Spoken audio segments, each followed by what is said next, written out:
Boker Tov. It's nice to be with you again, and I hope everybody is healthy and safe and well. This week's Torah portion is that of Shmini, the eighth day. And the Torah is referring to the eighth day as part of the act of initiation of Aaron and his sons into the priesthood.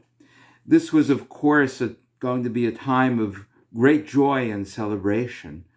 For now, Aaron and his sons would be the ones, as the Kohanim, as the priests, to start offering the sacrifices to God in the way that they would worship God.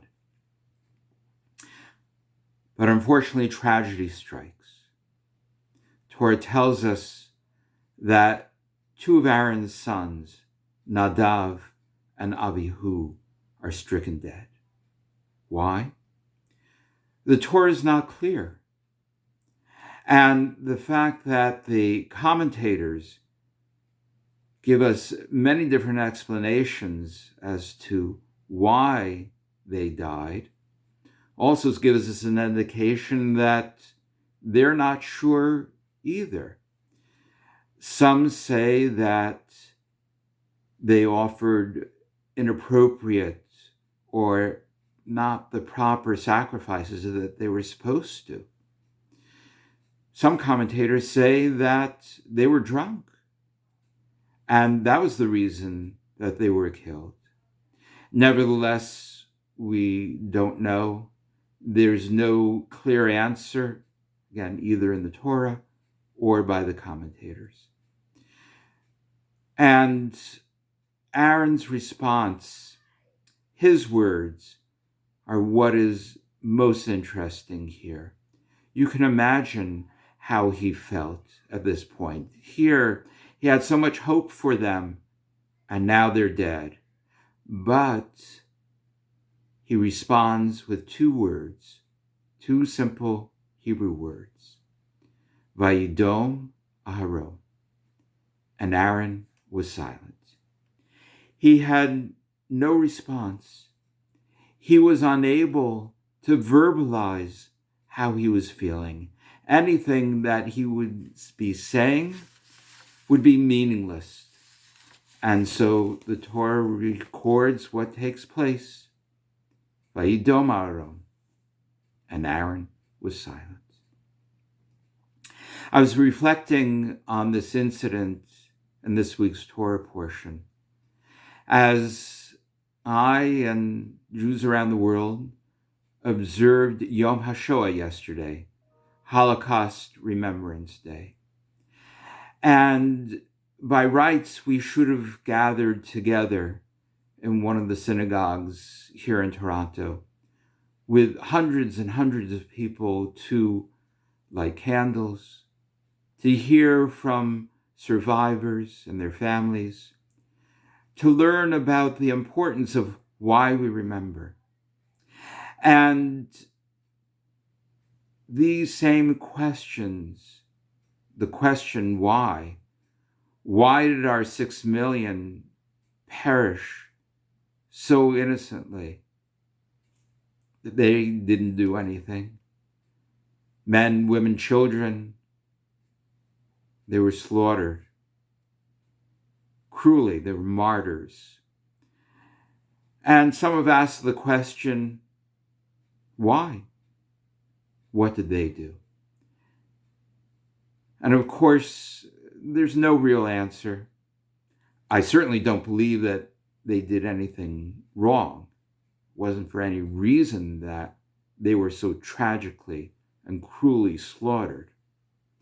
Rather, it's something that unfortunately and tragically happened to our people, and that we must remember.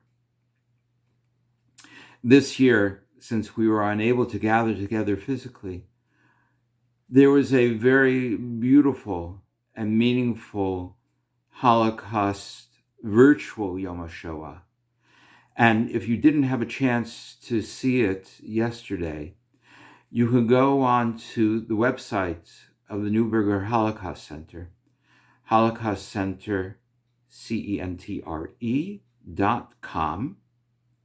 And look there, and you'll be able to find the link so that you can watch it at home.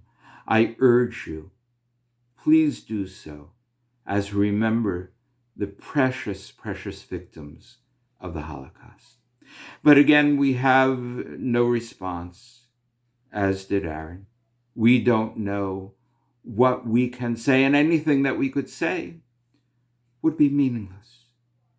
The same types of questions, in a sense, are being asked now about the situation in which we now find ourselves. Why is this pandemic taking place? Why have so many hundreds of thousands of people around the world been stricken with this? And why have so many tens of thousands, young, old, men, women? It doesn't discriminate on gender, on race, or religion. All these people have been afflicted, and we don't know why. I'm sure that scientists will try and are doing so now, but will continue to do so afterwards. But there's no real reason that we can fathom as to why this is taking place. But I think that there's a more appropriate response. Rather than looking for an answer to a question to which there is no answer, what we can and what we should do is to connect and reconnect with family, with friends, with all the people that we know, people in our contact list, people that we haven't spoken to maybe in weeks and months and years, somebody that you've been thinking about, who's somehow come to mind. Give them a call, send them an email, let them know that they are not alone and you are thinking about them. That way we can continue, even though we are apart, we can be together, and we will be together. This is how we should respond at this time. Not by asking the question of why, because for that there is no response, only silence, but for a response that brings us closer together through our voices, through our words, to tell people that we know that we care about them, and to do so without hesitation. That is what will make the difference, and that is the most appropriate response, and the only answer that we can give at this point. Take care and be well.